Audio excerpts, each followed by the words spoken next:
TV Justiça está de volta com o tema A Reforma Política e o Papel do Judiciário. Participando do programa de hoje, o juiz Sérgio Caldas Fernandes, da primeira vara da Fazenda Estadual de Minas Gerais, e o jornalista político Paulo Lotti. Neste último bloco, nós vamos ver a opinião popular sobre a reforma política. Pela proposta, deverá haver um referendo sobre o novo sistema político depois da aprovação das propostas pelo Congresso Nacional. Mas o que pensa o povo hoje? Reportagem nas ruas de Belo Horizonte. Esse termo reforma política e a forma como isso está se dando, tomara que não seja uma coisa paliativa, né? Tem que fazer a reforma política, mas também tem que informar a população do que foi mudado, né? Porque de fazer uma reforma política só por fazer, eu acho que não tem sentido. Eu acho que a reforma tem que ser feita. Eu sou contra a reeleição, eu sou contra voto obrigatório, eu acho que o voto deve ser livre, quem quiser vote. Eu acho que é importante sim fazer uma reforma porque a gente tem uma política muito elitizada, por mais que o voto seja democrático, a gente não tem a ideia política chegando a todo mundo. Realmente eu acho que não convém uma mudança agora no cenário que a gente tem, porque a população não está, vamos dizer assim, preparada para isso. Eu acho que tem que ser feita uma reforma política. Sou a favor do voto distrital misto. Acho que é importante para diminuir os custos da política no Brasil. Sou a favor do financiamento público, porque eu acho que o interesse privado está prevalecendo demais no Congresso brasileiro. Com certeza eu acho que é necessário ter uma reforma política no Brasil, mas não do modo como eles estão postulando. A gente precisa arrumar uma maneira de a gente colocar pessoas lá que tenham ideias, né?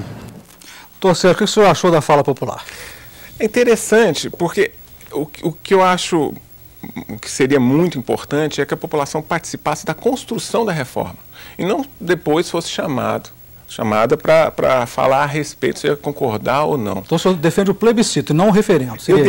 Mais do que o plebiscito, eu defendo, na verdade, a participação através das universidades, das escolas, dos grupos, da construção daquela reforma, ou seja, com a informação constante de como é que está indo, né, como é que ela está sendo feita, e não só no momento, uma forma de democracia direta, plebiscito, ou posteriormente o referendo, das pessoas reunirem e falar, sim, nós queremos esse pacote pronto ou não queremos. Não, a reforma é extremamente complexa.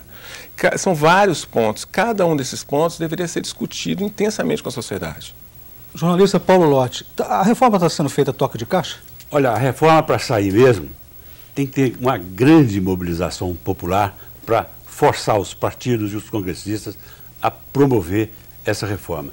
Eu me lembro que uma revista semanal dessa, aí não estou me lembrando qual, há semanas atrás, deu uma larga matéria, uma longa matéria, sobre a juventude, o que pensa a juventude brasileira. E a pesquisa é desanimadora. Não tem menino nenhum pensando em política, em ideologia, em religião, nem nada. É desanimador. O reflexo dessa pesquisa é muito ruim para essa discussão de reforma. Então eu acho que tem que ter uma grande mobilização, como teve nas diretas já, como teve de ficha limpa. O país tem uma força latente enorme na juventude. Ela está adormecida. Doutor Sérgio, quais são as expectativas do Judiciário em relação à reforma política? O Judiciário está na expectativa. Por quê? Nós entendemos que os mecanismos que já existem, né, se aprimorados, podem levar a uma maior fiscalização do processo eleitoral e ele vai ser feito a bom termo. Vou dar um exemplo. No caso, por exemplo, que tem do financiamento de campanha.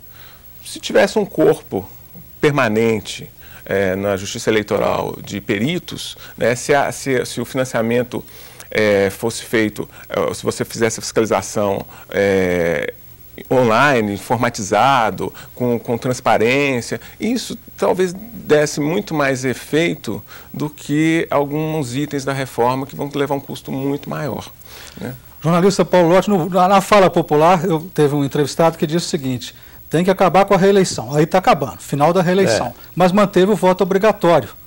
E o voto distrital, como que vai ficar isso? Bom, é outra coisa que eu não tenho uma opinião muito claramente formada, porque antes disso, tem outras questões a serem decididas dentro da grande reforma. O voto distrital tem a grande vantagem de acabar com esse mercado do sujeito que jamais foi numa cidade do interior, nunca foi lá e é enormemente votado lá. Por quê? Porque mandou dinheiro, porque o cabo eleitoral foi comprado e tal. Então o voto distrital limita e restringe e fica o sujeito focado naquele distrito, naquela região. Então essa é a grande vantagem. Mas para mim isso é perfunctório. As grandes mudanças, por exemplo, falamos aqui na questão do suplente de senador. Isso é uma excrescência. O suplente de senador, ele é registrado como suplente só para financiar a campanha. É o sujeito rico que tem dinheiro no bolso, que vai eleger o outro e ter o retorno com altos juros. Considerações finais do senhor, doutor Sérgio? Todas essas situações, voto distrital, se é voto distrital misto, se o sistema é majoritário, se o sistema é proporcional, se o financiamento é público, se vai ser misto, todas essas questões são complexas e elas têm de ser informadas à sociedade, que vai ser destinatária de todas essas decisões. E ela tem de participar, né, da construção de uma reforma e, principalmente, porque vai pesar no bolso dela, observar se essa reforma é necessária e quais itens são necessários. Considerações do senhor, jornalista Paulo Lotti. Bom, eu acredito na sociedade, acredito no povo. Acho que todo mundo tem a obrigação de participar de sua associação de bar, de sua igreja, de associação de pais e mestres, participar de movimento social, porque os partidos políticos, as instituições públicas só serão levadas pelo povo. Muito obrigado aos senhores por essas participações. O Via Justiça de hoje termina aqui. Este programa é uma parceria da TV Assembleia com a MAGES, Associação dos Magistrados Mineiros. Críticas, perguntas e comentários, fale com a produção pelo telefone 31 3079 3454 ou pelos endereços eletrônicos tv@almg.gov.br ou viajustiça@mages.com.br. Até a próxima semana.